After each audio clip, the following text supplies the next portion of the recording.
Patawarin mo ako, Isadora. Pero hindi ko pwedeng pakasalan ng isang babaeng may dugo ng sarili niyang ama sa kanyang mga kamay. Ang mga salitang iyon ni Lucio ay mas matalas pa sa anumang patalim na tumago sa aking dibdib. Sa harap ng daan-daang bisita sa marangyang bulwagan ng aming mansyon sa Pampanga at sa gitna ng walang humpay na kislap ng mga kamera ng media, ang lalaking nangako mamahalin ako habang buhay ay dahan-dahang lumayo sa akin. Ang kanyang mga kamay na dating nagbibigay sa akin ng init at pakiramdam ng kaligtasan ay malamig na kumalas habang ang tunog ng bakal ng pusa o bakal na pusas ay gumapos sa aking magkabilang pulso. Sa gabi kung kailan ipinagkaloob sa akin ng aking ama ang lahat, nawala sa akin ang lahat, kabilang ang aking kalayaan, ang aking karangalan at ang lalaking inakala kong aking kanlungan. Tumingin ako sa paligid habang ang malamig na bakal ng posas ay baon sa aking balat. Ilang oras pa lamang ang nakalilipas sa gitna ng init ng araw sa komunidad ng mga magsasaka sa Tarlac, hawak ng mga kamay kong ito ang kamay ng isang maliit na batang babaeng naggangalang Maya.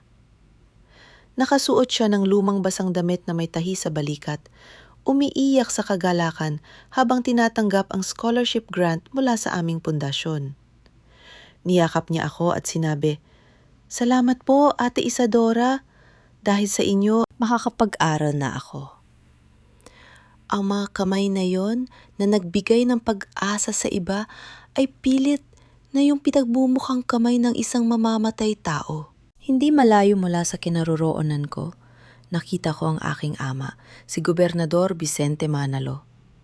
Ang lalaking naging haligi ng aming lalawigan sa loob ng 30 taon ay nakahiga na ngayon sa ibabaw ng wheeled stretcher ng mga paramedic. Ang kanyang muka na dating puno ng kapangyarihan ay maputla at walang buhay. Nakakabit ang isang oxygen mask habang ang mga doktor ay desperadong pinupukpok ang kanyang dibdib upang panatilihin ang kanyang tibok ng puso. Isang oras pa lamang nakakalipas. Ang bulwagang ito ay puno ng tawanan at kalansing ng mga baso ng alak para sa ika-60 kaarawan ng aking ama. Naalala ko pa ang bawat kataga sa kanyang talumpati sa harap ng mga politiko at negosyante. Lumapit siya sa podium, inakbayan ako ng buong pagmamalaki at sinabing, "Pagkatapos ng aking termino, ang aking bunsong anak na si Isadora ang mamamahala sa buong ari-arian ng pamilya Manalo at sa ating foundation. Siya ang may pinakamalisip at pinakamagandang puso sa pamilyang ito." Noong sandaling yon, naramdaman ko ang matinding galit na bumalot sa hangin mula sa aking dalawang nakatatandang kapatid. Si Kuya Hector na buong buhay ay naghintay na ipamana sa kanya ang kapangyarihan sa politika ay halos mabasag ang hawak niyang baso ng whiskey. Si Kuya Marco naman na nakalubog sa milyon-milyong utang sa sugal ay napatingin sa akin na tila ba ako ang nagnakaw ng kanyang kinabukasan. Ngunit bago pa man matapos ang gabi, bago pa man ako makapagpasalamat sa aking ama, biglang hawak ni Papa ang kanyang dibdib.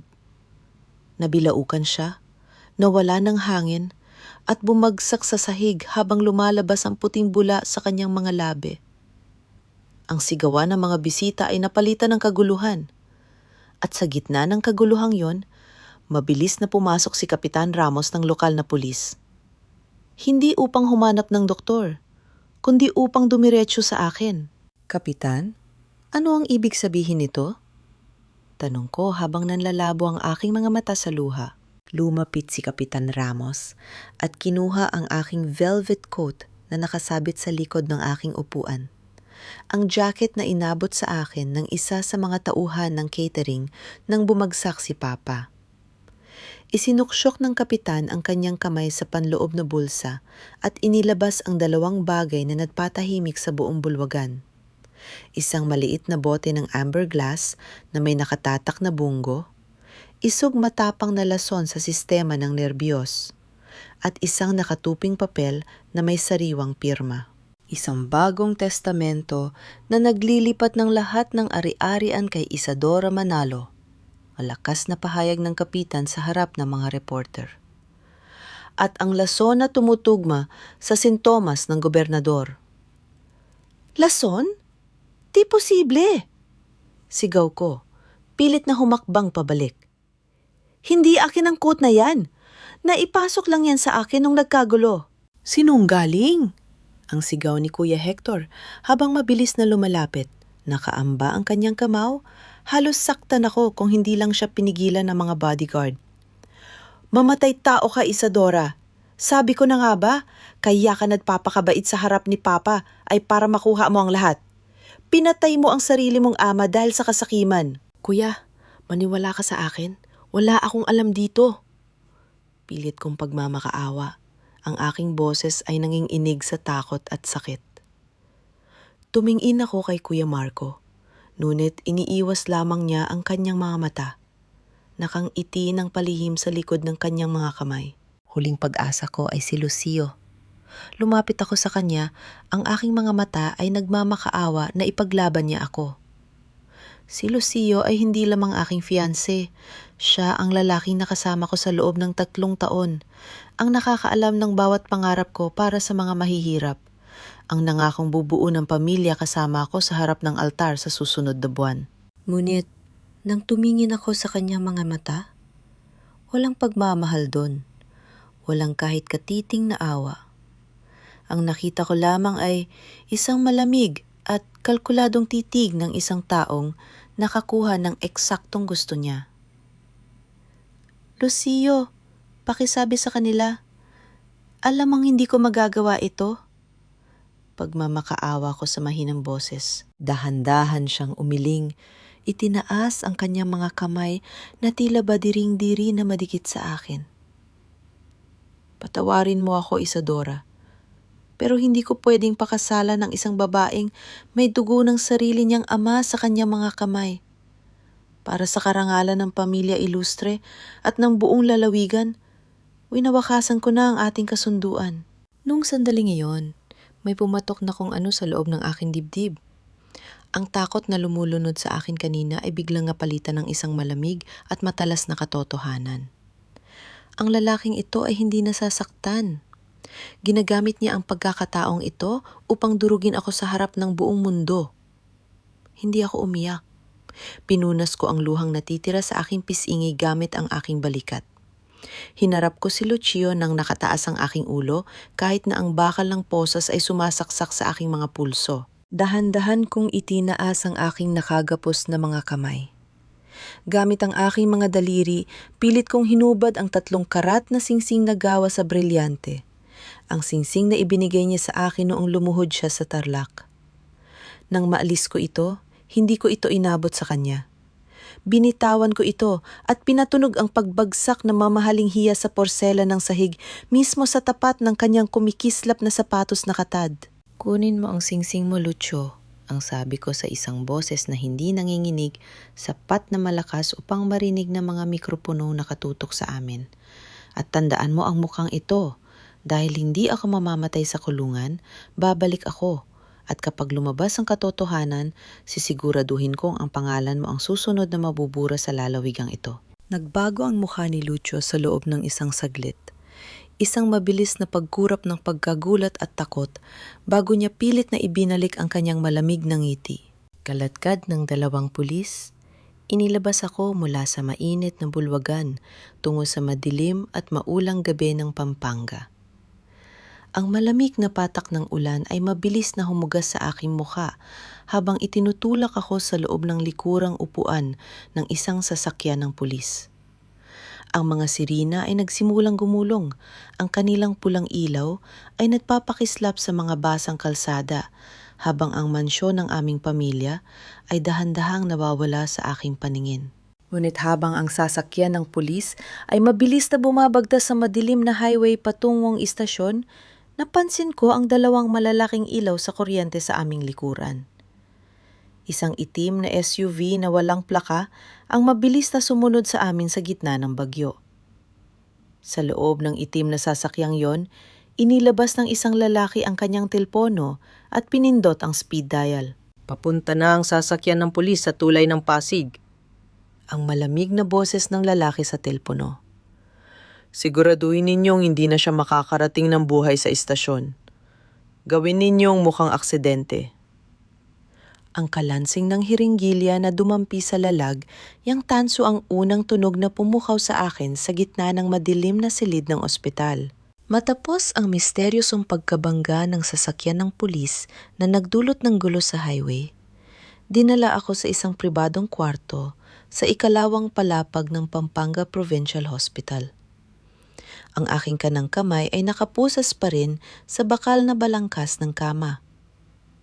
Sa labas ng pinto, naririnig ko ang tawanan ng 2 pulis na binayaran upang bantayan ang aking bawat paghinga. Nang bumukas ang pinto, pumasok ang isang babaeng nakasuot ng puting scrub suit. Dala ang isang tray ng gamot. Ang kanyang mga hakbang ay mabilis at balisa. "Huwag kang gagalaw o sisigaw, Miss Isadora." Mabilis at mahinang bulong ng nurse habang pinalalabas na sinusuri ang aking antas ng presyon ng dugo. "Ako si Elena. Utang ko sa pundasyon mo ang buhay ng kapatid ko noong nakaraang taon." Tumingin ako sa kanya. Ang aking mga mata ay puno ng pagtataka at takot. "Makinig ka sa akin ng mabuti," patuloy ni Elena, habang ang kanyang mga daliri ay nanginginig sa pagkuha ng isang maliit na susi mula sa kanyang bulsa. "Ang doktor na nakatoka sa iyo ngayong gabi ay nakuha na ni Lucio Ilustre. May ituturok silang gamot sa dextrose mo sa loob ng 10 minuto. Isang matapang na potassium chloride na magpapatigil sa puso mo. Sasabihin nila sa media na namatay ka sa cardiac arrest dahil sa matinding pagkabigla at konsensya." Napatigil ang aking paghinga. Ang malamig na pawis ay lumabas sa aking noo. Hindi lang nila ako gustong ipakulong, gusto nila akong patahimikin ng tuluyan upang walang sinumang makapagtanong tungkol sa lason at sa di umano'y diwastong testamento ni Papa. Mabilis na pinalaya ni Elena ang aking kamay mula sa posas. Inabot niya sa akin ang isang ekstrang kulay bughaw na scrub suit, isang surgical mask at isang sombrero. "Magpalit ka habang wala pa ang doktor. Dumiretso ka sa pinto sa dulo ng pasilyo. Doon ang hagdanan ng mga tauhan patungo sa loading bay sa likod." "Elena, paano ka?" tanong ko sa gitna ng pagmamadali. "Sasabihin ko na pumunta ka sa banyo at doon ka tumakas," sagot niya habang itinutulak ako patungo sa pinto ng banyo.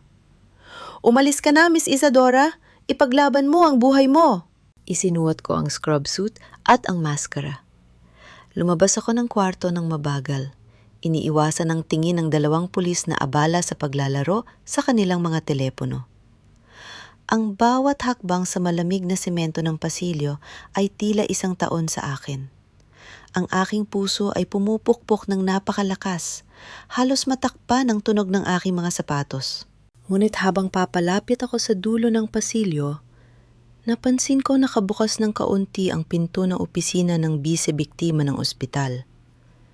Napatigil ako nang marinig ko ang isang boses na napaka-familiar sa aking mga tainga. Isang boses na minsan kong itinuring na pinakamasarap na musika sa aking buhay. Si Lucio. Sumilip ako sa makitid na siwang ng pinto. Nakatayo si Lucio sa harap ng malaking mesa ng doktor, hawak ang isang makapal na kulay tsokolating sobre. Inilagay niya ito sa ibabaw ng mesa at itinulak patungo sa punong doktor.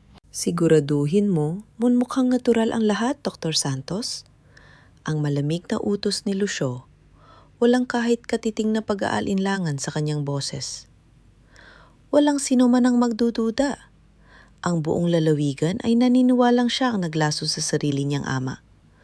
Ang pagkamatay niya sa ospital dahil sa pagkabigo ng puso ay magiging isang luhikal na pagtatapos sa kwentong ito.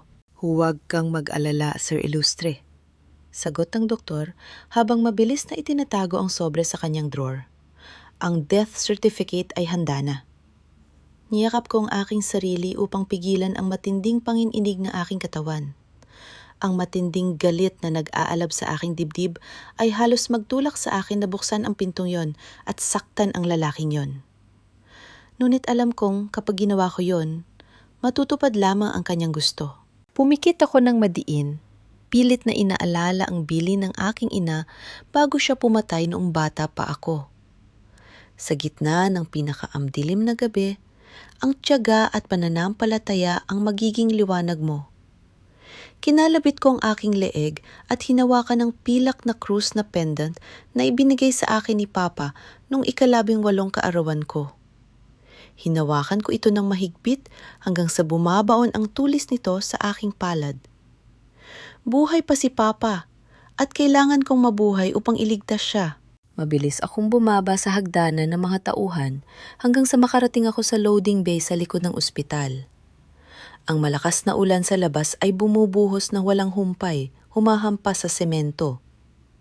Sa gitna ng dilim at fog, nakatigil ang isang malaking closed van at truck na may markang pangkargamento ng gulay. Nakabukas ang likurang pintuan nito habang ang driver ay abala sa pakikipag-usap sa bantay sa gate. Walang pag-aalinlangan, lumundag ako sa loob ng truck at nagtago sa likod ng mRNA sana kapatong na sakong gawa sa abaka na puno ng patatas at repulyo.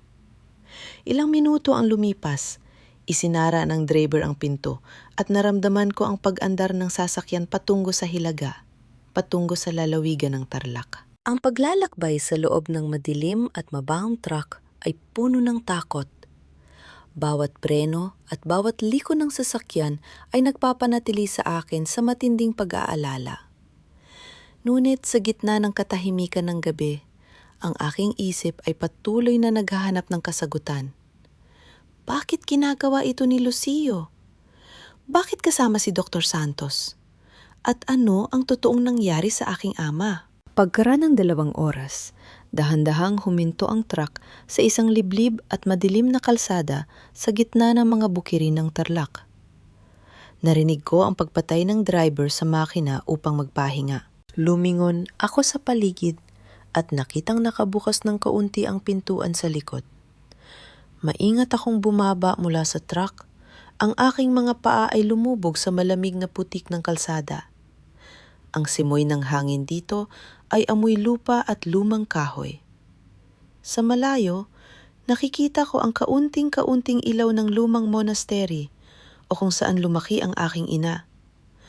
Ngunit, bago pa man ako makahakbang patungo sa mga puno ng kawayan, naramdaman ko ang isang mabilis na galaw mula sa aking likuran. Isang matigas at malamig na bakal ng baril ang biglang dumiit sa likod ng aking leeg. "Huwag kang gagalaw!" Ang isang malalim at galit na boses ng lalaki na lumabas mula sa dilim. "Sino ka? At anong ginagawa ng isang runaway murderer ng pamilya Manalo dito sa Tarlac?" Ang malamig na bakal sa aking leeg ay gumawa ng isang maliit na tunog ng pagkasa. Naramdaman ko ang pag-ikot ng aking tiyan habang ang malamig na ulan ng Tarlac ay patuloy na pumapatak sa aking mukha. "Itaas mo ang iyong mga kamay at dahan-dahang humarap sa akin." Ang utos ng lalaki sa isang malamig at walang katimtimang boses. Dahan-dahan akong humarap. Ang aking mga kamay ay nakataas sa hangin. Nang tumama ang liwanag ng buwan mula sa gitna ng mga ulap sa aking mukha, nakita ko ang isang matangkad na lalaking nakasuot ng madilim na pangkagubatang jacket. May hawak siyang isang mabigat na camera na may mahabang telephoto lens at nakakabit na baka na lalagyan na mukhang baril sa dilim. Nanlaki ang kanyang mga mata nang makilala ang aking mukha. Dahan-dahan niyang ibinaba ang kanyang camera. "Isadora Manalo, ikaw nga. Sino ka?" Tanong ko habang nanginginig sa lamig at pagod. "Pulis ka ba? Ipinadala ka ba ni Lucio?" "Hindi ako pulis at lalong hindi ako tauhan ng taong yon," sagot ng lalaki habang ibinababa ang kanyang hood. Isang lalaking may matalim na panga, may maliit na sugat sa kanyang kanang kilay at mga matang puno ng pagdududa ngunit may lihim na pag-aalala. "Ako si Ramon Santos, isang mamamahayag." Bago pa man ako makapagsalita, narinig namin ang matandang boses ng isang madre mula sa pintuan ng lumang monastaryo. "Ramon? Si Isadora ba yan?" Pumasok kami sa loob ng lumang monastery o ng Tarlac, ang lugar kung saan lumaki ang aking ina bago siya nakipag-isang dibdib kay Papa. Ang amoy ng lumang kandila, gawa sa pyres na kahoy at insenso ay agad na nagpatahimik sa aking nagwawalang puso. Sa ibabaw ng maliit na altar sa silid, nakita ko ang isang lumang larawan ng aking ina noong kabataan niya, katabi ng isang simpleng suklay na gawa sa kahoy na palagi niyang ginagamit noong nabubuhay pa siya. Dinala ako ni Ramon sa isang maliit na silid sa likod ng kapilya na ginawa niyang pansamantalang opisina. Ang mga pader ay pulo ng mga nakadikit na artikulo sa pahayagan, mga mapa ng lupa sa Tarlac at mga larawan ng mga opisyal ng pamahalaan. "Uminom ka muna," sabi ni Ramon habang inaabot sa akin ang isang tasang mainit na tsaa. Kinuha ko ang tasa gamit ang aking dalawang kamay na nanginginig pa rin. "Bakit ka narito sa monasteryo ng ina ko? At paano mo nalaman na pupunta ako rito?" Kinuha ni Ramon ang isang sariwang pahayagan mula sa kanyang mesa at inihagis ito sa tapat ko. Ang malalaking pulang titik sa unang pahina ay parang isang malakas na sampal sa aking muka. Gobernador Vicente Manalo, pumanaw na sa ospital. Napatakip ako sa aking bibig habang ang mga luha na pilit kong pinipigilan ay mabilis na umaagos sa aking mga pisngi. Hindi posible. Nakita ko siya kanina. Huwag kang umiyak sa kasinungalingang yan. Ang malamig ngunit seryosong sabi ni Ramon.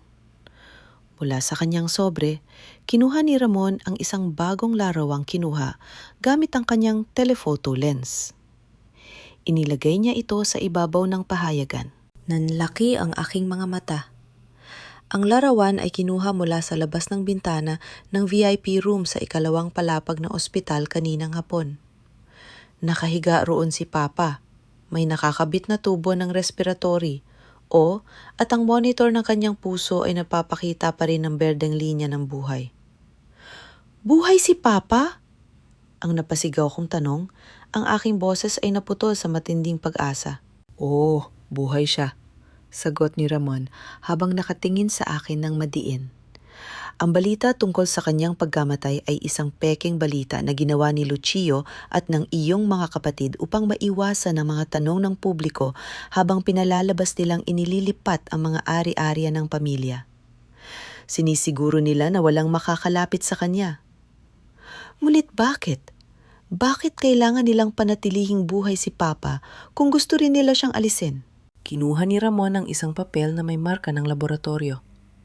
Sapagkat bago bumagsak ang iyong ama, pinalitan niya ang mga access code ng mga nakatagong pondong pampulitika at ng mga titulo ng lupa. Kailangan nila ang kanyang fingerprint at iris scan na gumagana lamang kapag ang katawan ay may sirkulasyon ng dugo. Pinanatili nila siyang kumatos gamit ang matapang na sedative na ibinibigay ni Dr. Santos. Napaupo ako sa lumang silya, ang aking utak ay mabilis na nag-iisip. Ang lahat ng ginawa ni Lucio, ang paggait sa akin, ang pagtrato kay Papa, ang pagmamanipula sa aking mga kapatid, ay bahagi ng isang napakalaking plano upang makuha ang buong wealth at kapangyarihan. Tumingin ako kay Ramon. "Bakit mo ginagawa ito, Ramon? Bakit mo ako tinutulungan? Isang Manalo ako? Ang pamilyang kinamuhian ng maraming mamamahayag?" Napatigil si Ramon. Tumingin siya sa bintana kung saan pumapatak ang ulan bago muling humarap sa akin. Ang kanyang mga mata ay puno ng isang lumang sugat na hindi pa ganap na naghihilom. 20 taon na ang nakalilipas. Ang pamilya Manalo ang nagpaalis sa aking pamilya at sa daan-daang magsasaka mula sa aming sariming lupa dito sa Tarlac. Ang mahinang pahayag ni Ramon. Ang aking ama ay namatay sa sama ng loob habang ipinaglalaban ang aming karapatan. Ginugol ko ang aking buhay upang hanapin ang ebidensya ng kanilang kasakiman. Naramdaman ko ang matinding kayaan na sumakop sa aking dibdib. "Ramon, patawarin mo ako." "Huwag kang humingi ng tawad para sa kasalan ng hindi mo ginawa. Pinutol ni Ramon ang aking salita. Nang simulan kong sundan ka nitong huling 3 taon, inasahan kong makakakita ako ng isang spoilt na dalagang nagsasayang ng pera ng bayan. Ngunit nakita ko kung paano mo ibinigay ang iyong panahon sa mga ngahihirap. Nakita ko kung paano mo ipinaglaban ang mga scholar. Iba ka sa kanila, Isadora. Lumapit si Ramon sa mesa at itinuro ang isang kalendaryo. Mayroon na lamang tayong 3 araw, sabi ni Ramon. Ayon sa nurse na nakatrabaho ko sa loob, kapag natapos na ni Lucio ang paglipat ng mga dokumento sa pamamagitan ng biometric ng tatay mo, ititigil na nila ang makina at ipahahayag ang totoong libing. Tumingin ako sa larawan ng aking ama na nakahiga sa kama ng ospital. Ang takot sa aking puso ay tuluyang napalitan ng isang bakal na determinasyon. Hindi ko hahayaang mamatay ang tatay ko sa kamay ng demonyong yon. Ang sabi ko habang nakatingin sa mga mata ni Ramon. Ano ang kailangan nating gawin? Ang tunog ng nabasag na salamin na humampas sa pader ng silid aklatan ay yumatig sa buong 2 palapag ng mansyon ng mga Manalo. Walang napunta sa'yo, Marco. Isang walang kwentang mangingginom at sugarol. Ako ang panganay. Ako ang dapat na maging gobernador. Ang galit na sigaw ni Kuya Hector na umalingaw-ngaw sa kabila ng pader. Nakatago ako sa likod ng malaking kortina sa may pinto ng pampamilyang kapilya sa loob ng mansyon, nakasuot ng maitim na jacket at may takip ang mukha. Sa tulong ni Ramon na nagpanggap na isang driver ng bulaklak para sa pampublikong lamay sa ibaba, nakapasok ako sa pamamagitan ng lihim na daanan sa likod ng bahay. Ang daanang ginagamit namin nung mga bata pa kami kapag naglalaro ng taguan. Sumilip ako sa siwang ng pinto. Nakita ko si Kuya Hector na may hawak na baso ng alak. Ang kanyang mukha ay pulang-pula sa galit at alak. Sa harap niya, si Kuya Marco ay nakaupo sa sopa. Nanginginig ang mga kamay habang humihitit ng sigarilyo. Kumalma ka, Hector. Ang malamig na boses ni Lucio na biglang lumabas mula sa dilim ng silid. Nakasuot siya ng pormal na itim na Amerikana, may hawak na ilang folder ng dokumento. Huwag kayong mag-away na magkapatid. Ang mahalaga ngayon ay mapirmahan ninyo ang waiver ng karapatan sa ari-arian upang mailipat natin ang mga ari-arian bago mag-imbestiga ang pambansang pulisya. Paano ang mga utang ko sa kasino, Lucio? Tanong ni Kuya Marco na may halong pagmamakaawa sa kanyang boses. Sabi mo, babayaran mo ang 20 milyon ko kapag pinirmahan ko ito. Mababayaran ang lahat, Marco. Sagot ni Lucio habang may isang lihim at mapang-alipustang ngiti sa kanyang mga labi. Basta siguraduhin ninyong walang makakalapit sa kwarto ng tatay ninyo sa kabilang pakpak ng mansyon. Ang matandang yon! Ang galit na bulong ni Kuya Hector habang nagsasalin uli ng alak. Kahit nanggagaling nga sa hukay, may itinatago pa ring susi. Bago siya bumagsak, narinig ko siyang may binabanggit tungkol sa isang susi ng ligtas na vault sa monastaryo ng Tarlac. Doon daw nakatago ang totoong talaan ng pera ng pamilya. Napatigil ang aking paghinga sa likod ng kurtina. Ang susi sa monastaryo? Ang susi ng aking ina! Huwag mong alalahanin ang monasteryo sa Tarlac, Hector. Ang malamig na sabi ni Lucio. Ako na ang bahala doon. Ang asikasuhin ninyo ay ang pagsagot sa media na ang kapatid ninyong si Isadora ang tunay na may kasalanan sa lahat ng ito. Habang napapatuloy ang kanilang pag-uusap tungkol sa paghahati ng perang, hindi naman sa kanila, dahan-dahan akong lumayo at mabilis na naglakad patungo sa kanang pakpak ng mansyon, ang lugar kung saan lihim na inilipat si Papa mula sa ospital upang maiwasan ang mga prying eyes ng publiko. Ang pasilyo patungo sa kwarto ni Papa ay madilim at tahimik. Sa tulong ng tawag ni Ramon sa walkie-talkie ng mga bantay upang magdulot ng maliit na gulo sa gate, nawala ang 2 gwardiya sa pinto ng silid. Mabilis kong binuksan ang pinto at pumasok sa loob. Ang amoy ng antiseptiko at mga makinang medikal ay agad na pumuno sa aking mga ilong. Sa gitna ng silid, nakahiga si Papa sa isang hospital bed. Ang kanyang muka ay mas payat kaysa noong huli ko siyang nakita. Ang kanyang balat ay tila papel sa kaputian. Ang patuloy na tunog ng heart monitor, beep, beep, beep, ang tanging katibayan na lumalaban pa rin ang kanyang buhay. Papa? Ang pabulong kong tawag habang ang mga luha ay mabilis na pumatak mula sa aking mga mata. Lumapit ako sa tabi ng kanyang kama at dahan-dahang hinawakan ng kanyang kamay. Malamig ito at walang lakas. Ito ang mga kamay na humawak sa akin nung natuto akong maglakad. Ang mga kamay na nagtanggol sa akin nung mamatay si Mama. At ang mga kamay na ibinigay ang buong buhay para sa pamilyang ito na ngayon ay nag-aaway sa kanyang mga labi. Papa, si Isadora ito? Bulong ko habang inilalapat ang kanyang malamig na palad sa aking pisngi.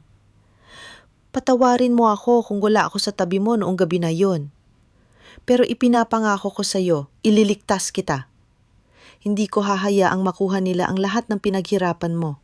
Mula sa aking bag, kinuha ko ang isang maliit na sterile syringe at lalagyan ng dugo na ibinigay ni Ramon. Kailangan namin ang totoong sample ng dugo ni Papa upang patunayan sa pambansang NBI na ang kanyang katawan ay puno ng matapang na sedative at lason at hindi namatay sa likas na dahilan. Maingat kong isinaksak ang hiringgilya sa IV line na nakakabit sa braso ni Papa at dahan-dahang hinila ang plunger. Ang maitim at pulang dugo ay mabilis na pumuno sa plastic na tubo. Nang matapos kong ilipat ang dugo sa maliit na bote at itago ito sa aking bag, hinawakan ko ulit ang kamay ni Papa at hinalikan ang kanyang no. Ngunit bago pa man ako makatayo upang lumabas, narinig ko ang mabibigat na hakbang ng mga sapatos na katad sa labas ng pasilyo. Ang hakbang na kilalang kilala ko, si Lucio. Siguraduhin ninyong na-i-check ang IV drip ng matanda.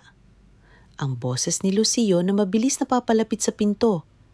Ay ako magkaroon siya ng malay bago matapos ang pirmahan bukas. Nanginig ang buo kong katawan. Walang ibang labasan sa silid na ito bukod sa pinto sa harap. Tumingin ako sa paligid.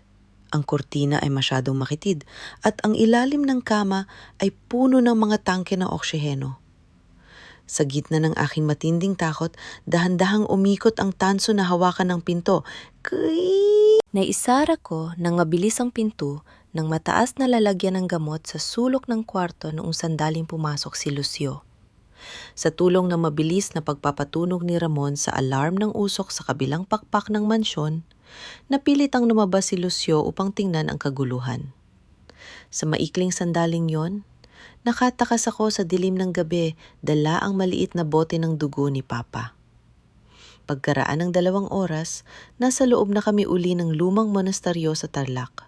Sa ibabaw ng wooden table sa silid ni Mama, inilagay ng isang kaibigang chemist ni Ramon ang maliit na patak ng dugo sa isang portable testing kit.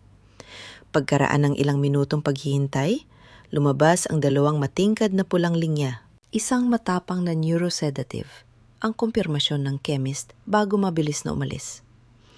Ibinibigay ito sa mababang dosis araw-araw upang panatilihing paralisa ang utyak at katawan ng tatay mo.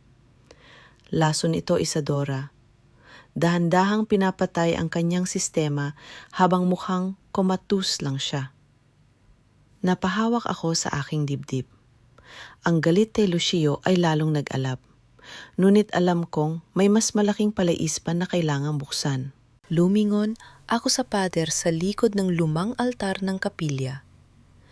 Sa likod ang malaking larawan ng Birhen Maria, nakatago ang isang maliit na bakal na vault na natatakpan ng alikabok at sapot ng gagamba.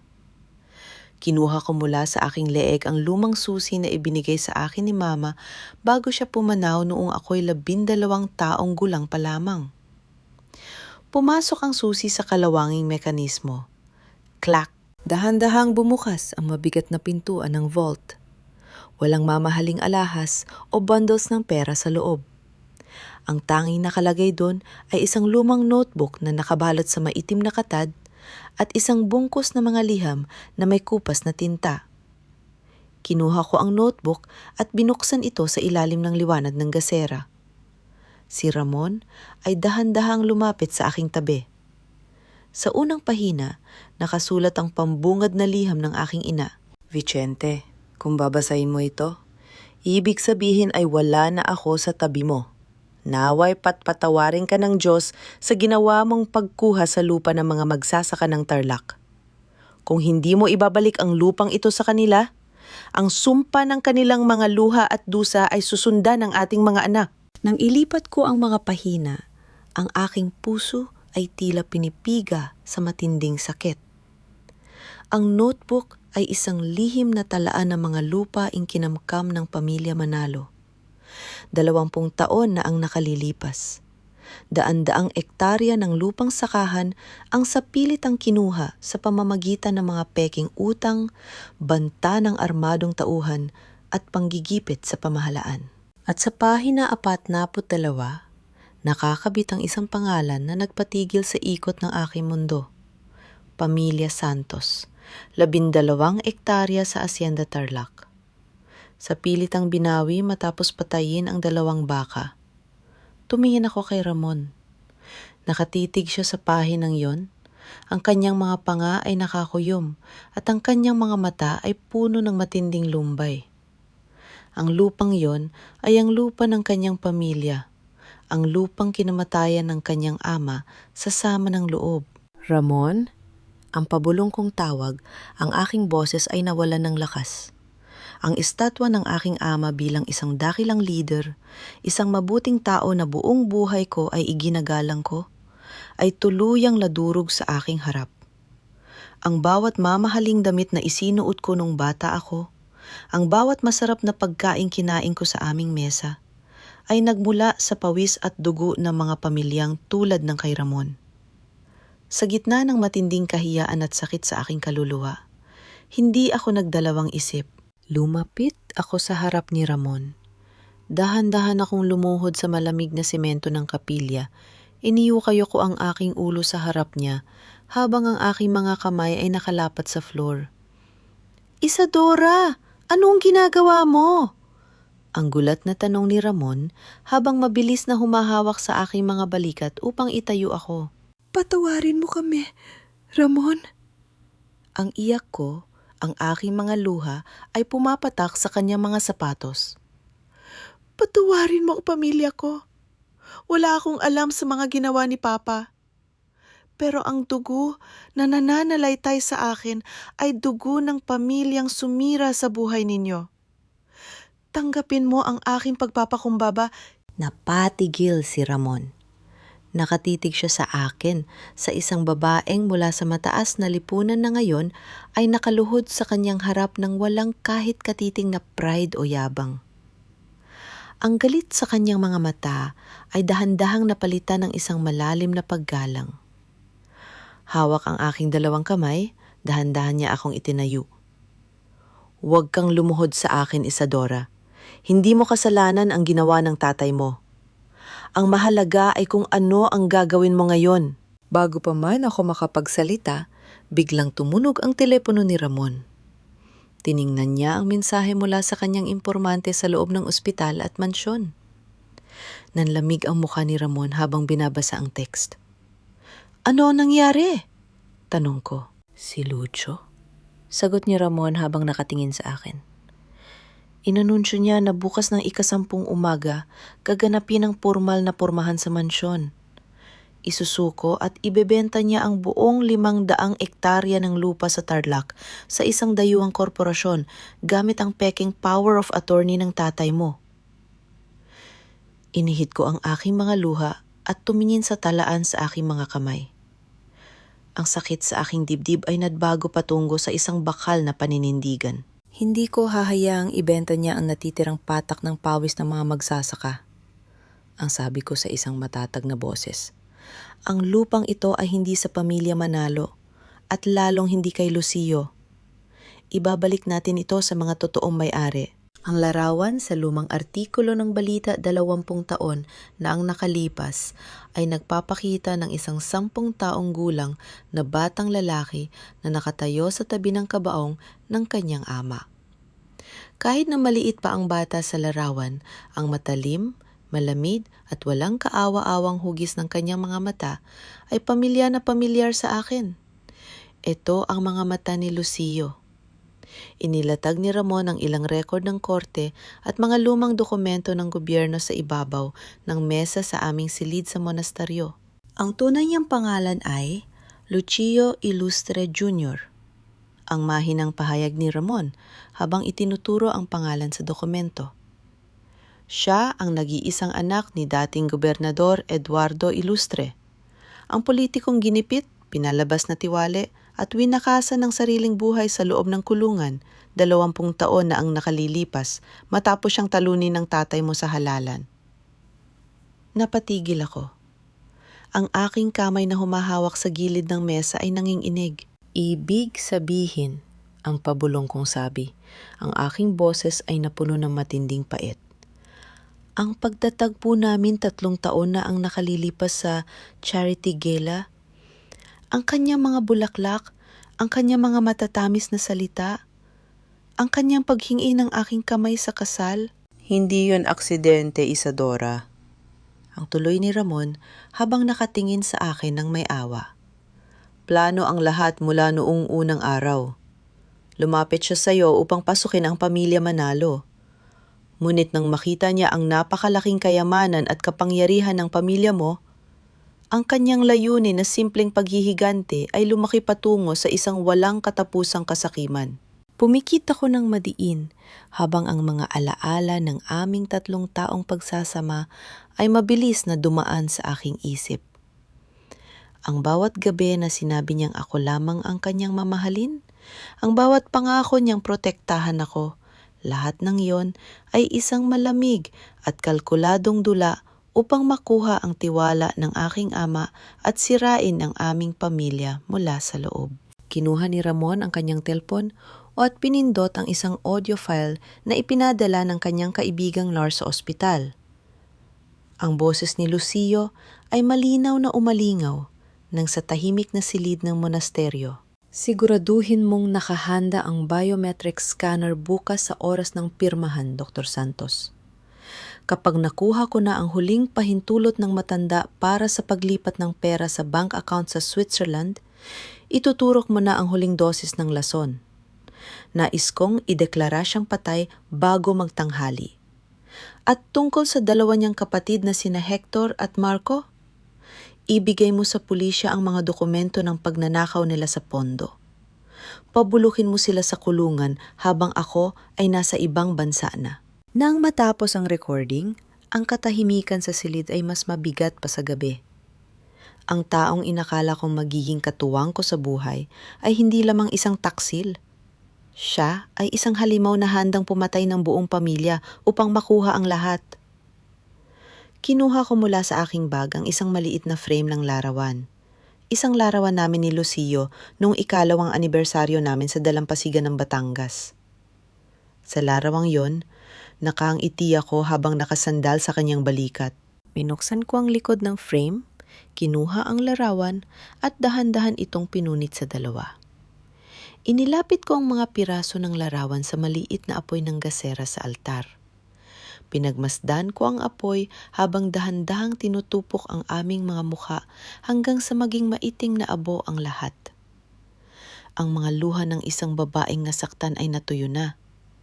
Ang natira sa aking dibdib ay isang matatag at walang takot na kaluluwa. Hindi na ako ang babaeng pwedeng linlangin ng iyong mga kasinungalingan, Lucio. Ang pabulong kong sumpa sa gitna ng dilim. Nakuha mo ang aking tiwala, ngunit hindi mo makuha ang aking kaluluwa. Tumingin ako kay Ramon. Kailangan nating pumunta sa mansyon ngayon din. Bago pa man dumating ang 10 umaga para sa pirmahan, kailangan nating makuha si Papa at ilabas ang mga ebidensya ito sa publiko. Nakahanda na ang sasakyan sa likod, sabi ni Ramon habang iniimpak ang mga dokumento at ang lihim na talaan ng lupa sa kanyang bag. Ngunit bago pa man kami makahakbang patungo sa pintuan ng silid, isang malakas na kalabog ang gumulat sa buong monastaryo. Boom! Ang lumang pintuan ng kapilya sa ibaba ay nawala ng trangka at nabuksan ng malakas. Ang tunog ng mabibigat na sapatos ng mga lalaki at ang nakakawala ng bait na sigawan ay mabilis na umalingaw-ngaw sa mga pasilyo ng monastaryo. Ay secure ang lahat ng labasan! Ang galit na sigaw ng isang lalaki mula sa ibaba. Ang boses ng kanang kamay ni Lucio. Sabi ni Sir Lucio Narieto ang babaeng pinaghahanap at ang mamamahayag. Huwag ninyong hahayang makalabas ng buhay ang sinuman sa kanila. Ang tunog ng putok ng baril ay sumira sa kapayapaan ng lumang monastaryo, winawasak ang makukulay na salamin ng bintana ng kapilya. Ang mga basag na salamin ay umulan sa semento tulad ng mga kumikislap na kristal sa gitna ng dilim. Kailangan natin lumabas dito ngayon din!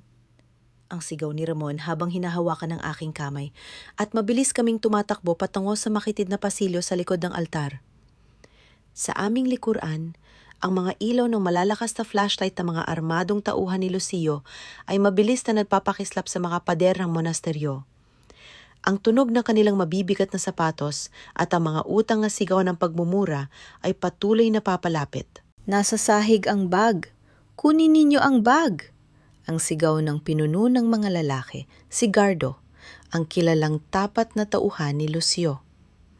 Tinala ko ni Ramon sa isang lihim na pinto sa ilalim ng lumang hagdanan ng gawa sa kahoy. Isang makitid na daanan na patungo sa kagubatan sa likod ng monasteryo. Ngunit bago pa man ang makapasok sa dilim ng hamba, narinig namin ang mabilis na pagpasok ng dalawang armadong lalaki sa kabilang dulo ng pasilyo. Dito! Narito sila! Ang sigaw ng isa. Walang pag-aalinlangan. Itinulak ako ni Ramon sa loob ng lihim na daanan at mabilis na isinarado ang mabigat na pintuan na gawa sa lumang nara. Ramon, anong ginagawa mo? Ang sigaw ko mula sa loob ng daanan habang pilit kong itinutulak ang pinto. Isadora, kunin mo ang bag! Huwag kang hihinto sa pagtakbo! Ang boses ni Ramon mula sa kabilang panig ng pinto. Habang naririnig ko ang tunog ng kanyang pagtulak ng isang mabigat na aparador upang harangan ang daanan. Narinig ko ang tunog ng malakas na paglaban sa kabilang panig. Ang tunog ng mga suntok, ang pagbasag ng kahoy, at ang masakit na daing ni Ramon nang tamaan siya ng bangas ng baril sa muka. Nasaan ang babae? Nasaan ang talaan ng lupa? Ang galit na sigaw ni Gardo. Sumilip ako sa isang maliit na siwang ng lumang kahoy na pinto. Ang aking puso ay halos huminto sa matinding sakit. Nakaluhod si Ramon sa semento. Ang kanyang mukha ay puno ng dugo mula sa isang malalim na sugat sa kanyang no. Nakatapak ang mabigat na boots ni Gardo sa kanyang kanang kamay, habang ang dulo ng baril ay nakabaon sa pilote ng kanyang ulo. Magsalita ka, mamahayag! Ang utos ni Gardo. Nasaan ang babae at ang mga dokumento? Nakatitig si Ramon kay Gardo. Ang kanyang mga mata ay puno ng walang takot na galit kahit naduguan ang kanyang mukha. Dahan-dahan siyang dumura ng dugo sa sapatos ni Gardo. Kahit patayin mo ako, hindi ninyo mapapatay ang katotohanan. Ang mahina, ngunit matatag na sagot ni Ramon. Isang malakas na sipilyo ng baril ang tumama sa mukha ni Ramon, dahilan upang bumagsak siya sa sahig na walang malay. Taliin ang taong yan. Dalhin siya sa mansyon. Gagamitin natin siyang pin para lumabas ang babaeng yan, ang utos ni Gardo habang tinitingnan ang paligid. Sa kabilang panig ng pinto, nakatakip ang dalawa kong kamay sa aking bibig. Kinagat ko ang aking sariling balat hanggang sa magdugo ito upang pigilan ang matinding sigaw ng sakit na gustong lumabas sa aking lalamunan. Ang mga luha ay mabilis na umaagos sa aking mga pisingi, humahalos sa pawis at alikabok ng lumang daanan. Gusto kong buksan ang pinto. Gusto kong lumabas at isuko ang aking sarili upang iligtas si Ramon. Ngunit sa gitna ng aking matinding paghihirap, narinig ko uli ang huling sigaw ni Ramon sa aking isip. Ipaglaban mo ang buhay mo. Huwag mong hahayaang mamatay ang katotohanan. Kung isusuko ko ang aking sarili ngayon, ang sakripisyo ni Ramon, ang buhay ng aking ama, at ang hinaharap ng mga magsasaka sa Tarlac ay tuluyang mawawala ng kabuluhan. Niyakap ko nang mahigpit ang hindi nababasang bag na naglalaman ng lihim na talaan ng lupa at ng sampol ng dugo ni Papa. Dahan-dahan akong tumalikod at mabilis na tumakbo sa madilim na lagusan patungo sa gubat. Nang makalabas ako sa dulo ng lagusan, ang malakas na ulan ng bagyo ay agad na bumalot sa akin. Ang putik sa gubat ay gumagawa ng bawat hakbang ko na napakabigat. Ang mga sanga ng puno ay nag-iiwan ng mga sugat sa aking muka at mga kamay. Ngunit hindi ako huminto. Pagkara ng kalahating oras ng walang humpay na pagtakbo, nakarating ako sa isang sangandaan sa gitna ng madilim na gubat ng Tarlac. Nakatayo ako roon, sa gitna ng bumubuhos na ulan, basang-basa at nanginginig sa lamig. Sa aking kaliwa ay ang daan patungo sa kabunduan kung saan pwede akong magtago at makaligtas. Sa aking kulay-abong kanan ay ang kalsada patungoong Pampanga, patungo sa mansyon kung saan nakakulong si Papa, nakagapos si Ramon, at naghihintay ang demonyong si Lucio para sa kanyang tagumpay bukas ng umaga. Tumingin ako sa bag na hawak ko. Pinalitan ko ang aking takot ng isang malalim at matatag na determinasyon. Pinunas ko ang putik at luha sa aking muka gamit ang aking basang braso. Hindi na ako tatakbo. Ang oras ng pagtatago ay natapos na. Tinalikuran ko ang ligtas na bundok at mabilis na humakbang patungo sa kalsada ng Pampanga. Ang liwanag ng kulay gintong kandila sa loob ng pampamilyang kapilya ng mga Manalo ay nagpapakita ng dalawang baywang na nakatayo sa magkabilang panig ng lumang altar na gawa sa nara. "Bakit ka narito, Isadora?" Ang galit ngunit nanginginig na bulong ni Kuya Hector habang nakatutok ang kanyang baril sa aking dibdib. "Pinaghahanap ka ng pulisya. Kung makikita ka ni Lucio dito, papatayin ka niya." Nakatayo ako sa harap ng aking nakatatandang kapatid. Basang-basa pa rin ang aking buhok mula sa ulan. Ngunit ang aking mga mata ay walang kahit katiting na takot. "Baan mo ang baril na yan, kuya?" Ang malamig kong sabi. "Hindi ako narito upang makipag-away sa'yo. Narito ako upang iligtas ang buhay mo at ang natitirang karangalan ng pamilya natin." "Anong karangalan?" Ang sigaw ni Hector sa mahinang boses habang dahan-dahang ibinababa ang kanyang kamay. "Wala na tayong karangalan. Binisita ako ng mga abogado ni Lucio kanina. Kapag naibenta ang lupa bukas, kailangan natin ni Marco na umalis ng bansa dahil ako ang pinalabas na pumirma sa mga pondo ng negosyo." Mula sa aking bag, kinuha ko ang mga dokumentong nakalap namin ni Ramon at inihagis ito sa ibabaw ng altar sa gitna ng dalawang kandila. "Tingnan mo yan, kuya," utos ko sa kanya. "Yan ang mga record ng bank transfer ni Lucio sa Switzerland. Ang pangalan mo at ni Kuya Marco ay nakasulat doon bilang mga pangunahing suspect sa pagnanakaw ng 50 milyong piso mula sa pondo ng lalawigan. Sa oras na mapirmahan ang kontrata ng lupa bukas ng 10 umaga, hindi ka bibigyan ni Lucio ng pera. Ibibigay ka niya sa pambansang pulis sa habang siya ay lilipad patungong Europa kasamang lahat ng kayamanan ng tatay natin." Nanlaki ang mga mata ni Kuya Hector habang binabasa ang mga papeles. Ang kanyang muka, na dating puno ng yabang at kasakiman, ay mabilis na napalitan ng isang matinding takot at katotohanan. Ang kanyang mga kamay ay nagsimulang manginig nang makita niya ang kanyang sariling forged signature sa mga dokumento ng pagnanakaw. Hindi posible ito," ang nautal na sabi ni Hector habang napapaupo sa luhod sa harap ng altar. "Sabi ni Lucio, tulungan ko lang siyang alisin ka at panatiling tahimik si Papa. Ibibigay niya sa akin ang buong kontrol sa kumpanya." "Ginamit ka lang niya, kuya," ang maawain kong sabi habang lumalapit sa kanya at hinahawakan ng kanyang balikat.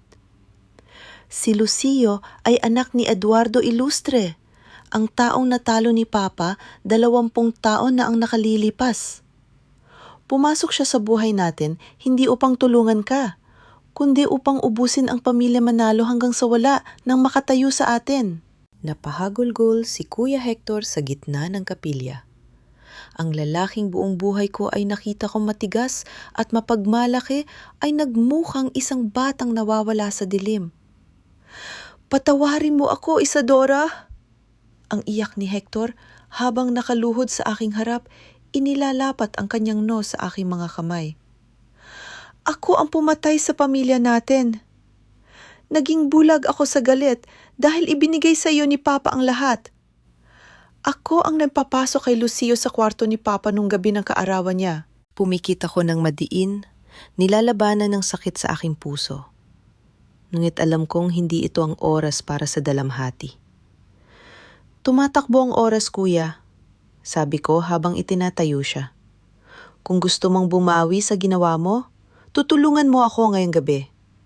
Kailangan nating iligtas si Papa at si Ramon mula sa hamba ng mga tauhan ni Lucio bago mag-ika-10 ng umaga." Tumingin sa akin si Kuya Hector. Ang kanyang mga mata ay puno ng bagong determinasyon. "Ano ang kailangan kong gawin?" Sa tulong ni Yaya Rosa, ang aming matandang kasambahay na tapat sa akin, pumasok ako sa aking lumang kwarto. Hinubad ko ang aking mga damit na puno ng putik at sugat mula sa gubat. Naligo ako at isinuot ang isang pormal na gown na kulay itim, isa't damit ng pagluluksa para sa mga kasalanan ng nakaraan, ngunit isang damit ng kapangyarihan para sa laban ng kasalukuyan. Inayos ko ang aking buhok at nilagyan ng pulang lipstick ang aking mga labi. Sa harap ng salamin, hindi na ako ang dalagang umiiyak sa posas nung gabi ng kaarawan ni Papa. Ako na si Isadora Manalo, ang tunay na tagapagmana ng lakas ng aking pamilya. Mabilis na lumipas ang mga oras ng gabi. Habang si Kuya Hector ay ginagamit ang kanyang security clearance upang ihanda ang mga tauhan sa loob ng mansyon, dahan-dahan kong nilapitan ang likod ng grand ballroom sa ikalawang palapag. Pumatak ang 10 umaga. Sa loob ng malaking bulwagan, ang mga mamamahayag, mga mamumuhunan mula sa dayuhang kumpanya at ang mga lokal na opisyal ay nakaupo na sa kanilang mga mesa. Sa gitna ng entablado, nakatayo si Lucio, nakasuot ng napakagandang Amerikana, hawak ang isang mamahaling pluma habang nakangiti sa harap ng mga kamera. Mga kababayan at mga kasosyo, ang pormal na pahayag ni Lucio sa mikropono. Sa ngalan ng pamilya Manalo na kasalukuyang nagluluksa, karangalan kong pirmahan ang makasaysayang kasunduan sa paglipat ng lupa sa Tarlac. Bago pa man maidapat ni Lucio ang dulo ng kanyang pluma sa papel, isang malakas na feedback mula sa pambansang sound system ng mansyon ang umalingaw-ngaw sa buong bulwagan. Screech! Napatigil ang lahat. Sa tuktok ng malaking hagdanan ng bulwagan, lumitaw ako mula sa dilim ng pasilyo. Nakasuot ng itim na gown, hawak ang pangunahing mikropono ng pampublikong sistema ng mansyon. "Ibaba mo ang pluma na yan, Lucio!" Ang aking boses ay umalingaw-ngaw sa bawat sulok ng bulwagan. "Dahil walang anumang kontrata ang pipirmahan na yung araw." Ang kislap ng mga ilaw mula sa mga kamera ng mga mamamahayag ay parang mga kidlat na sumabog sa buong bulwagan nang dahan-dahan akong bumaba sa malaking hagdanang marmol. "Isadora Manalo?" Ang sigaw ng isang mamamahayag sa ibaba. "Ang pinahahanap ng batas!" Mabilis na tumayo si Lucio mula sa kanyang mesa. Ang kanyang mukha ay namumutla sa matinding pagkagulat bago niya pinalitan ito ng isang galit na ekspresyon. "Kapitan, huliin ang babaeng yan! Isang mamatay tao at pugante ang pumasok sa mansyon!" Mabilis na pumasok ang 3 armadong pulis upang harangan ang aking daan. Ngunit bago pa man sila makahawak sa akin, humakbang sa aking harap si Kuya Hector kasama ang 8 matatapat na security guard ng pamilya Manalo. "Ibaba ninyo ang mga baril ninyo!" Ang galit na utos ni Hector sa mga pulis. "Ako ang panganay na anak ni Gobernador Vicente Manalo. Hayaan ninyo magsalita ang aking kapatid." Napatigil ang buong bulwagan. Ang mga mamahayag ay mabilis na nagunahan sa pagkuha ng mga larawan at video. Tumingin ako sa malaking LED screen sa likod ng entablado. Ang screen na nakatakdang magpakita ng mga logo ng dayuhang kumpanya. Inilabas ko ang isang USB drive mula sa aking bag at ibinigay ito kay Yaya Rosa na nakatayo sa control booth sa gilid. Sa loob ng ilang segundo, ang screen ay nagbago. Ang lumabas dun ay hindi ang peking power of attorney na ginawa ni Lucio, kundi isang formal na legal na dokumento na may pambansang tatak ng notaryo publiko ng estado. Mga kababayan, mga kasosyo mula sa ibang bansa at mga miyembro ng media, ang aking malinaw at matatag na pahayag sa mikropono. Ang nakikita ninyo sa screen ay ang tunay at pinal na huling hiling at testamento ng aking ama, si Gobernador Vicente Manalo, na nilagdaan 3 araw bago siya bumagsak. Lumapit sa gitna ng entablado ang isang may edad na lalaking nakasalamin, si Ate Fernandez, ang pinakamatagal at pinagkakatiwalaang abogado ng estado. Ako si Ate Fernandez, ang pahayag ng abogado sa mga mamamahayag. Aking pinatutunayan sa ilalim ng sumpa na ang dokumentong yan ay totoong nilagdaan ni Gobernador Vicente sa aking harap. Ang anumang kasulatan na hawak ni Mr. Lucio Ilustre ay isang peking dokumento na walang legal na bisa. Nagsimulang magbulungan ang mga tao sa bulwagan. Ang mga kinatawan ng dayuhang korporasyon ay mabilis na nagpalitan ng tingin at dahan-dahang itinalikod ang kanilang mga pluma mula sa mga kontrata. Babasahin ko ang mahalagang bahagi ng huling hiling ng aking ama. Patuloy ko habang nakatingin ng madiin sa mga mata ni Lucio na ngayon ay buong-buo ng nanginginig sa galit. Ako, si Vicente Manalo, sa buong pag-iisip at pananampalataya ay nagtatatag ng Tarlac Farmers Land Trust Fund. Ang buong 500 ektarya ng lupa sa Tarlac na kinamkam ng aking pamilya sa nakaraan ay opisyal na ibinabalik sa mga pamilya ng magsasaka. Inilalagay ko ang aking bunsong anak na si Isadora Manalo bilang solong tagapamahala ng pondo upang siguraduhin ang lupang ito ay hindi na muling mananakaw ng kahit sinong politiko o negosyante. Isang malakas na ingay ng pagkagulat ang sumakop sa buong bulwagan. Ang mga reporter ay mabilis na nagsulat at nag-broadcast ng live sa pambansang telebisyon.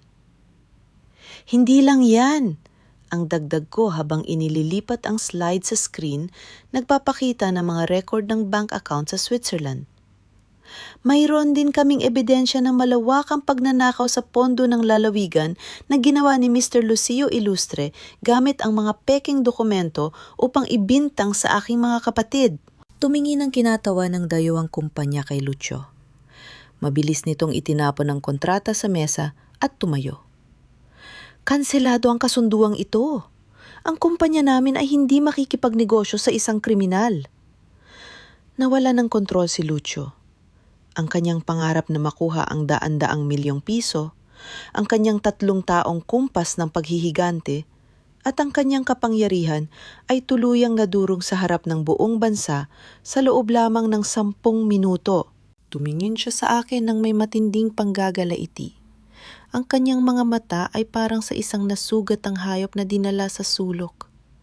Mula sa kanyang bulsa, hindi baril ang inilabas ni Lucio. Inilabas niya ang isang maliit na itim na remote control na may pulang switch. Akala mo ba panalo ka na, Isadora? Ang bulong ni Lucio sa mikropono habang may isang maikling at baliw na ngiti sa kanyang mga labi. Kung hindi rin lang sa akin ang kayamanang ito, at kung hindi ko rin lang makukuha ang paghihigan para sa tatay ko, walang makakalabas ng buhay sa bahay na ito. Pinindot ni Lucio ang pulang pindutan.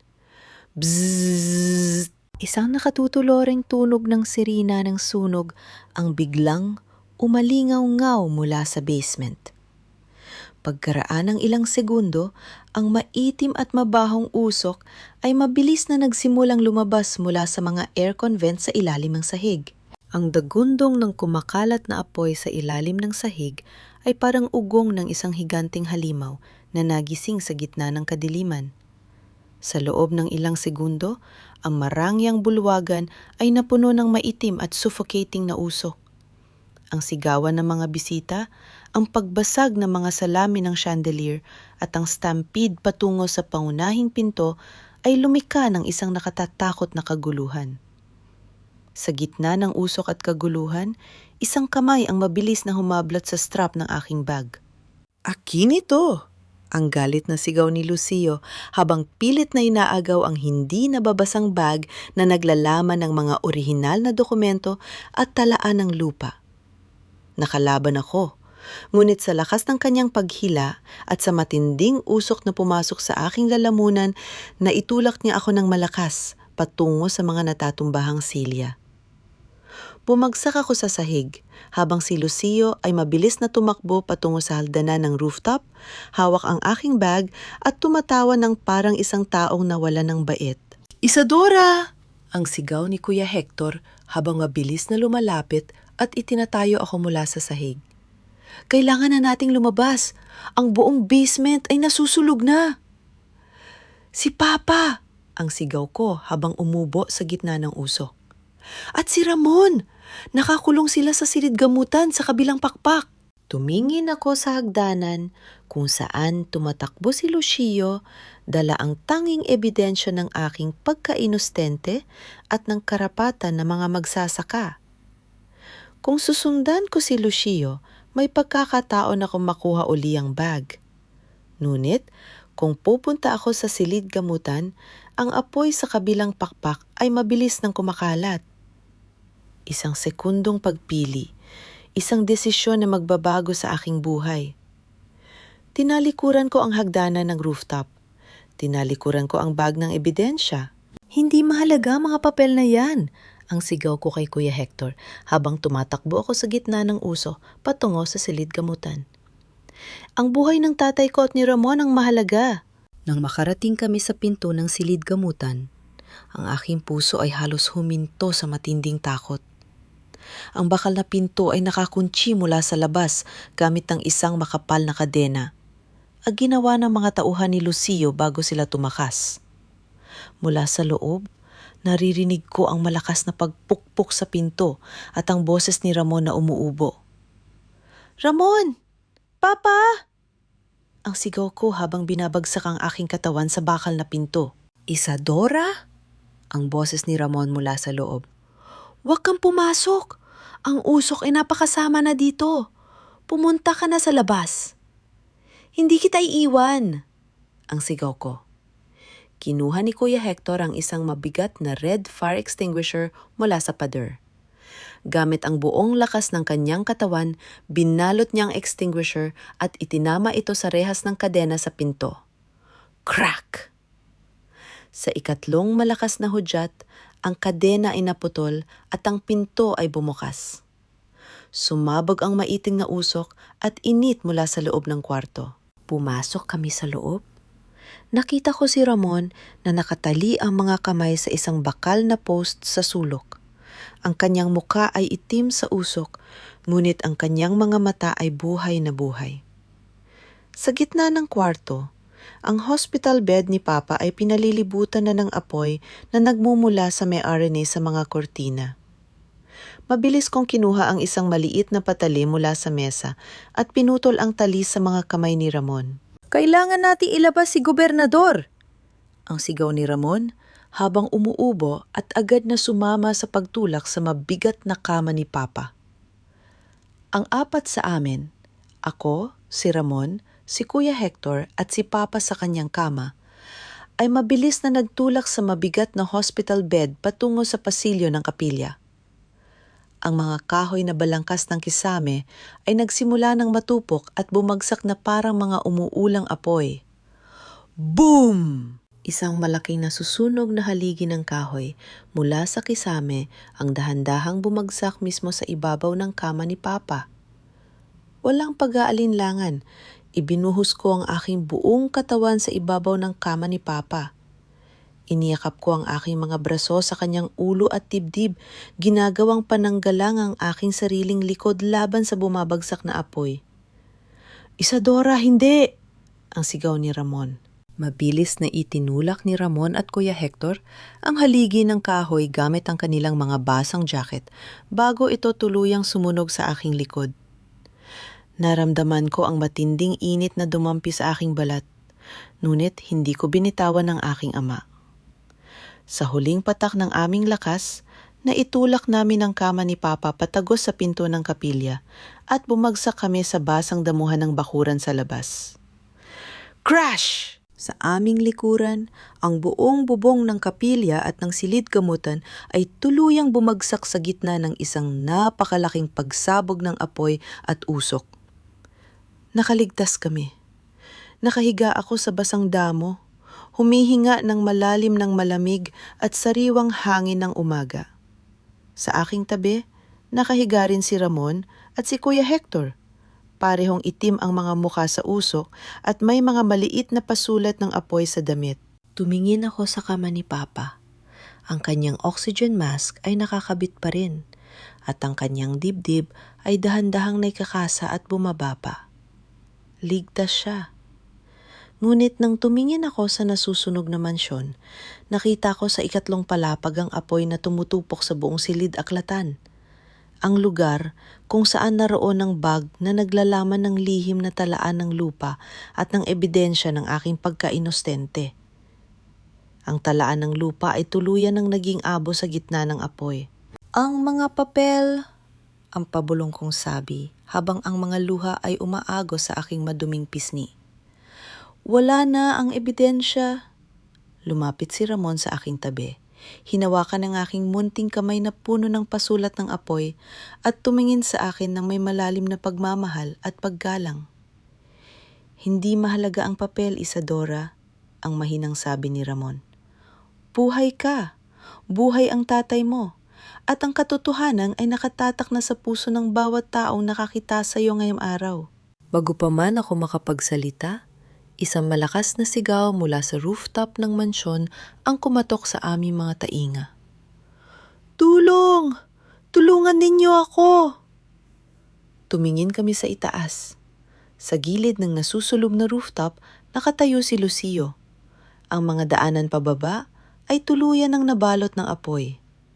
Hawak pa rin niya ang bag ng mga papel, ngunit wala na siyang maapakan, kundi ang gilid ng semento habang ang apoy sa kanyang likuran ay mabilis na lumalapit. Ang tunog ng bakal na posas na sumara sa dalawang pulso ni Lucio ay ang pinakamatamis na musika sa gitna ng usok at tilaok ng mga ibon sa maagang umaga. Ligtas na naibaba ng mga bombero si Lucio mula sa nasusunog na rooftop gamit ang isang malaking hagdanan ng rescue truck. Nakasuot siya ng sirang Amerikana. Ang kanyang mukha ay itim sa usok at ang bag ng mga dokumento na hawak niya kanina ay naging maitim na abo na lamang sa kanyang mga daliri. Wala kayong maibintang sa akin. Ang sigaw ni Lucio habang pilit na kumakawala sa dalawang pulis na humahawak sa kanya. Abo na ang mga papel. Wala kayong ebidensya na nagpatunay na ako ang naglagay ng lason o nagpasunog sa bahay na ito. Lumapit si Lucio sa akin. May isang maikling at pilit na ngiti sa kanyang mga labi. Matalino ka, Isadora. Pero natupok ng apoy ang panalo mo. Bago pa man ako makapagsalita, isang mabigat na hakbang ang lumapit mula sa likod ng ambulansya. Si Kuya Hector. Nakatayo si Hector. May balot na bandahi sa kanyang braso mula sa mga pasulat ng apoy.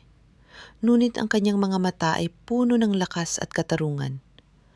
Mula sa kanyang bulsa, inilabas niya ang isang maliit na micro SD card na nakalagay sa isang plastik na lalagyan.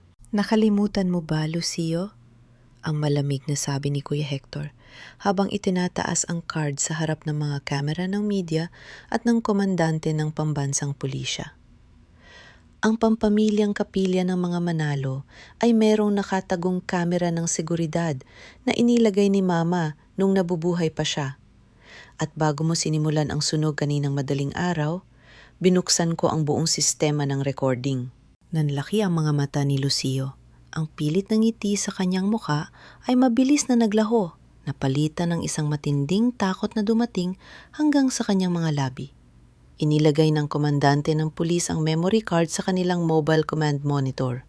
Sa loob ng ilang segundo, ang malinaw na video mula sa loob ng kapilya ay lumabas sa screen sa harap ng daan-daang tao. Sa video, Malinaw na nakikita si Lucio habang ibinubuhos ang gasolina sa ilalim ng pinto ng silid gamutan. Malinaw ring naririnig ang kanyang boses habang tumatawa at nagsasalita sa kanyang sarili. Magdusa kayo mga manalo! Ako si Lucio Ilustre at sisiguraduhin ko ang dugo ng tatay ko ay mababayaran ng buhay ninyong lahat. Napatahimik ang buong bakuran. Ang mga mamamahayag ay mabilis na nag-broadcast ng video sa live national news. Ang huling lihim ni Lucio, ang kanyang totoong pangalan, ang kanyang plano sa lason at ang kanyang aksyon ng pagpapasunog ay naipakita sa buong bansa ng walang bawas. Lucio Ilustre Jr., ang pormal na pahayag ng komandante ng pulisya habang hinahawakan ang balikat ni Lucio. Inaaresto ka sa kasong frustrated murder, arson, forgery at treason laban sa Estado. Walang piyansa para sa iyong mga kaso. Tumingin si Lucio sa akin. Ang taong dating napakapangahas. Ang taong gumatong sa aking buhay sa harap ng daan-daang tao noong gabi ng kaarawan ni Papa ay nakatayo ngayon bilang isang nakatatakot na kriminal sa harap ng buong bansa. Ang kanyang karangalan, ang kanyang pangalan at ang kanyang buhay ay tuluyang nadurog sa gitna ng kanyang sariling kasakiman.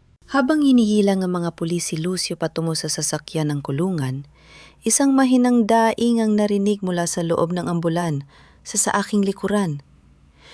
Isadora! Mabilis akong tumakbo patungo sa pinto ng ambulan. Siya sa ibabaw ng stretcher, ang mga mata ng aking ama, si Gobernador Vicente Manalo, ay dahan-dahang bumukas.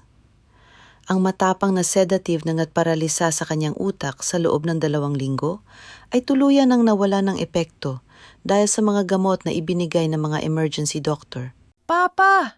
Ang iyak ko habang mabilis na lumuluhod sa tabi ng kanyang kama at hinahawakan ang kanyang 2 kamay. Tumingin sa akin si Papa. Ang kanyang mga mata ay puno ng mga luha habang ang kanyang nanginginig na mga daliri ay dahan-dahang humawak sa aking pisingi. Patawarin mo ako, anak. Ang mahinang bulong ni Papa. Ang kanyang boses ay pinalalabas ng may matinding hirap. Narinig ko ang lahat. Habang nakapike ang mga mata ko. Narinig ko kung paano mo ipinaglaban ang buhay ko at ang karapatan ng mga magsasaka. Papa, huwag ka munang magsalita, ang sabi ko habang inilalapat ang aking noo sa kanyang kamay. Ligtas ka na. Ligtas na tayong lahat. Tumingin si Papa kay Kuya Hector at kay Ramon na nakatayo sa aking likuran. Sa unang pagkakataon sa loob ng 20 taon, nakita ko ang isang tunay na kataya paan sa mga mata ng aking ama. Hector, ang tawag ni Papa sa aking kapatid. Tulungan mo ang kapatid mo. Ibabalik natin ang bawat ektarya ng lupa sa mga tao ng Tarlac. Yan ang tanging paraan upang malinis ang pangalan ng ating pamilya. Naiyak si Kuya Hector at tumango ng madiin. Gagawin namin, Papa. Ipinangako namin ni Isadora. Tumingin si Papa kay Ramon. Ika'y anak ng pamilya Santos. Patawarin mo ko sa kasalanan ko nung araw. Gagawin ng anak ko ang tama. Lumapit si Ramon at dahan-dahang humawak sa kamay ni Papa. Natapos na ang gabi ng kasalanan, Gobernador. Ang mahalaga ay ang bagong umana itinayo ng anak ninyo. Tumingin ako sa malayo habang ang sasakyan ng pulis na nagdadala kay Lucio ay dahan-dahang umalis sa bakuran ng mansyon, pinaliligiran ng mga galit na mamamayan. Ang apoy na sumunog sa aming bahay ay pumatay sa mga kasalanan ng nakaraan, ngunit ang katotohanan at ang karangalan ng aming pamilya ay muling nabuhay mula sa abo. Ang huni ng hangin na dumadampi sa mga gintong, tanim ng palay sa bukirin ng Tarlac, ay amoy araw at kapayapaan. 6 na buwan ang nakalipas matapos ang gabi ng apoy at ang pagbagsak ng mga kasalanan ng nakaraan. Ang lalawigan na dating puno ng takot at hindi katarungan ay nagising sa isang bagong umaga. Sa malawak na bakuran ng lumang monastery o sa Tarlac, Ang mga lamesa ay natatakpan ng mga bilaw ng kakanin, sariwang prutas at mga bulaklak. Daan-daang pamilya na magsasaka, mga taong dating nawala ng pag-asa at lupa, ay nakatayo ngayon ng may ngiti sa kanilang mga labi at luha ng kagalakan sa kanilang mga mata. Nakatayo ako sa gilid ng entablado, nakasuot ng simpleng puting damit na gawa sa katutubong tela. Sa aking tabi, nakaupo si Papa sa isang wheelchair. Bagamat hindi pa ganap na mabilis ang kanyang paglalakad, ang kanyang mukha ay puno ng kulay at ang kanyang mga mata ay nagninining sa kapatawaran at kapayapaan. Sa tulong ni Kuya Hector at Kuya Marco, na ngayon ay nagtatrabaho ng tapat sa pag-aayos ng mga legal na papeles ng pundasyon, isa-isang tinawag ang mga pamilya na magsasaka. Para sa Pamilya Santos, 12 ektarya, ang pahayag ng abogado sa mikropono. Lumapit ang ina ni Ramon kasama ang iba pang mga matatanda sa baryo. Sa harap ng daan-daang tao, inabot ni Papa at ni Kuya Hector ang purmal na titulo ng lupa sa kanila. Patawarin ninyo kami sa mga taong nawala sa inyo, ang mahinang sabi ni Papa habang nakikipagkamay sa ina ni Ramon. Pinatunayan ng anak ninyo na ang pag-ibig at katarungan ay mas malakas kaysa sa kasakiman, ang sagot ng ina ni Ramon abang nakangiti sa akin. Salamat, Gobernador. Nakita ko si Maya, ang maliit na batang scholar na nakilala ko noong araw ng kaarawan ni Papa, na tumatakbo sa gitna ng bukirin kasama ang iba pang mga bata, hawak ang kanilang mga bagong libro sa paaralan. Ang kanilang tawanan ay umalingaw-ngaw sa buong lambak, isang tunog ng bagong pag-asa na hindi na muling mananakaw ng kahit sinong politiko. Nang dahan-dahang lumubog, ang araw at ang kalangitan ay nabalot ng kulay rosas at gintong liwanag, naglakad kami ni Ramon patungo sa gitna ng bukirin. Ang mga tanim na palay ay sumasayaw sa malamig na simoy ng hangin ng hapon. Anong iniisip mo, Isadora? Tanong ni Ramon habang dahan-dahang humahawak sa aking kamay. Tumingin ako sa malawak na bukirin, sa monastaryo kung saan nakatago ang mga lihim ng aking ina, at sa aking pamilya na ngayon ay buo at nagkakasundo sa unang pagkakataon. Iniisip ko kung gaano kalaki ang nawala sa akin nung gabi na yon. Ang mahinang sabi ko habang nakangiti. Nawala sa akin ang yaman ng politika, ang marangyang bahay, at ang isang maling pangarap ng kasal. Ngunit sa kapalit ng mga yon, nakuha ko ang aking kaluluwa. Nakuha ko ang karangalan ng aking pamilya, at nakuha ko ang katotohanan.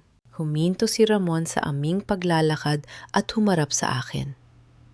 Mula sa kanyang bulsa, inilabas niya ang isang maliit na simpleng singsing na gawa sa pilak. Isang rings na walang mamahaling brilyant, ngunit gawa sa sarili niyang mga kamay mula sa isang lumang barya ng Tarlac. Kinuha niya ang aking kanang kamay at dahan-dahang isinuot ang pilak na singsing sa aking daliri. Ang singsing na ito ay walang kapangyarihan sa politika, Isadora, ang sabi ni Ramon habang nakatingin sa aking mga mata ng may malalim at tapat na pagmamahal. Wala itong maipagmamalaking kayamanan. Ngunit ito ay isang pangako ng isang lalaking mamahalin ka, igagalang ka, at maglalakad kasama mo sa bawat hakbang ng katarungan at katotohanan. Naiyak ako sa kagalakan. Iniyakap ko ang aking mga braso sa kanyang leeg at isinandal ang aking ulo sa kanyang dibdib. Ang matinding lamig at takot na bumalot sa aking buhay noong mga nakaraang buwan ay tuluyan ng napalitan ng isang mainit at maayos na pag-ibig. Sa gitna ng gintong paglubog ng araw sa Tarlac, nalaman ko sa aking puso na ang tunay na karangalan ng isang tao ay hindi nasusukat sa matataas na posisyon o sa dami ng kayamanan, kundi sa tapang na tumayo para sa tama at sa kakayahang magmahal ng walang pag-aalinlangan. At sa wakas, ang aking kwento ay nakatagpo ng sarili nitong kapayapaan. Habang ang huling sikat ng araw ay dahan-dahang lumulubog sa gintong bukirin ng Tarlac, ang katahimikang naghahari ay hindi na ang katahimikan ng takot, kundi ang payapang paghinga ng isang kaluluwang nakatagpo ng sariling kalayaan. Mga mahal kong tagapakinig at kasama sa paglalakbay na ito, maraming salamat mula sa kaibuturan ng aking puso sa pagsama ninyo kay Isadora mula sa dilim ng pagkakasala at kahihiyan hanggang sa liwanag ng katarungan. Habang isinusulat ko ang eksena noong lumundag si Isadora sa gitna ng nagliliyab na apoy upang yakapin ang kanyang ama habang bumabagsak ang mga nasusunog na haligi sa kanyang likod, hindi ko napigilang mapaluha at manginig ang aking mga kamay sa ibabaw ng keyboard. Ang kwentong ito ay higit pa sa isang katang-isip. Ito ay inspirasyon mula sa napakaraming totoong kababaihan sa ating lipunan. Mga inang nagtiis, mga anak na nagpakasakit, at mga babaeng minsang itinapon sa gitna ng kahihiyan, ngunit muling tumayo upang bawiin ang kanilang danggal.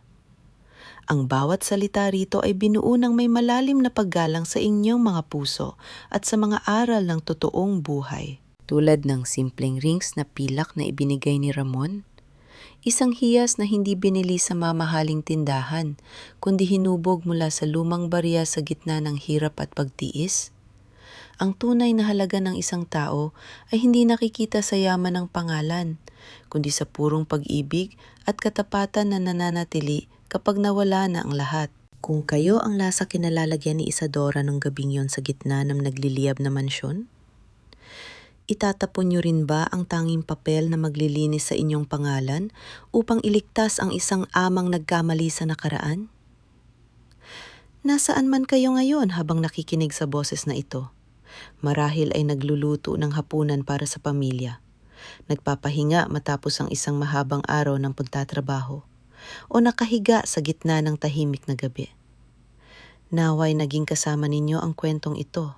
Huwag po kayong mag-atubiling mag-iwan ng inyong komento at ibahagi ang inyong sariling kwento ng buhay sa ibaba. Dito sa ating tahanan, palaging may nakahandang makinig sa inyo. Kung nagustuhan ninyo ang paglalakbay na ito, paki-like at i-share po ang kwentong ito sa inyong mga mahal sa buhay. Naway magkaroon kayo ng kapayapaan sa inyong puso, lakas ng loob na harapin ang anumang pagsubok at ang danggal na mabuhay ng may katotohanan. Pamagat ng kwento, ang singsing ng katotohanan, Pawa. Ang lahat ng tauhan at pangyayari sa kwentong ito ay katang-isip lamang, nilikha para sa layuning magbigay ng libangan at maghatid ng positibong mensahe. Ang karapatang-ari ng kwentong ito ay pagmamay-ari ng channel Pinoy Love Stories.